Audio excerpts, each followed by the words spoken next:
Good day everyone, good day Sir Van. Today I am going to be discussing about the reorder point and the economic order quantity. Now let us proceed to the second slide.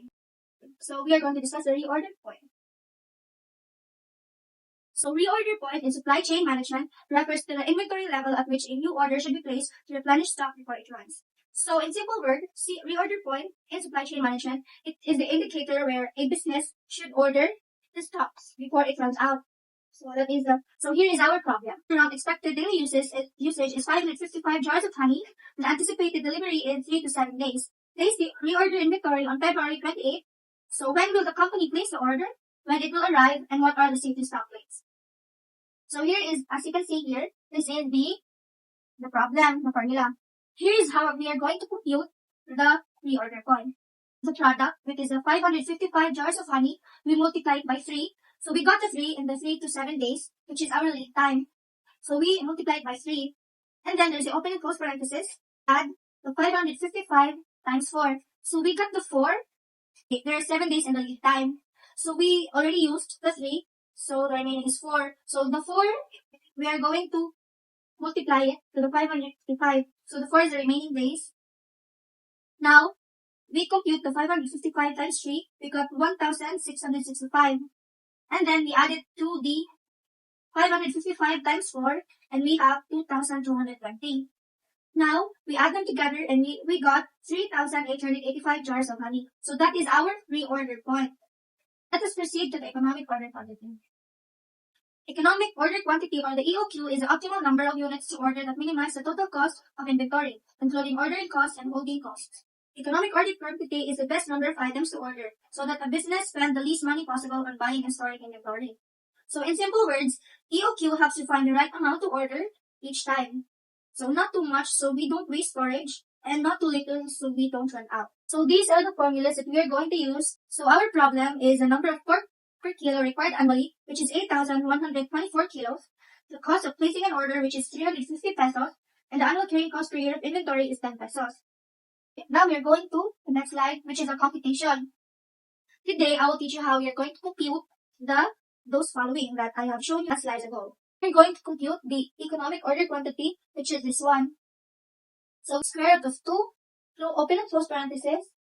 So this one is the ordering cost, and this one is the number of the pork required annually, and this T is the carrying cost. So this is our formula.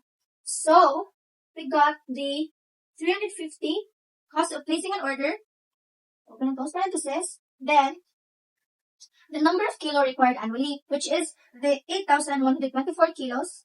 We are going to divide it into the carrying cost, which is 10 pesos. So now we got the answer, which is 754.11 per kilo.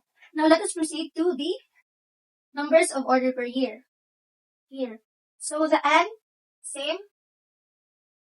The number of pork per kilo required annually, we are going to multiply it to the economic order quantity, which is the 754.11. Now, 8,124 pork per kilo divided by 754 porks per kilo equals to 11.00 orders, or 11 orders. Now let's proceed to the TOC, which is the total ordering cost per year. We multiply the NO and the ordering cost. So, here we have 11 order, multiply it to 350, we got 3,850. Now let's proceed to the next slide. So the AI, the formula of AI is, the average inventory is economic order quantity divided by 2. So 754.11 pork per kilo divided by 2, and we got 3,776 pork per kilo. Now let us proceed to the TCC, or the total carrying cost per year. So this is also how we are going to compute it. So the average inventory, multiply it to the total carrying cost, or the carrying costs per year of inventory. Now, 377.6, multiply it by 10. Now we got the answer of 3,776. Now, lastly, let's proceed to the total cost. So, here's the total cost. Now, the TOC, the total ordering cost of inventory, which is the 3,850, we add it with the total carrying cost per year, We added 2. Now we got the answer. The total cost, which is 7,626, all for today. Thank you so much for listening. Goodbye.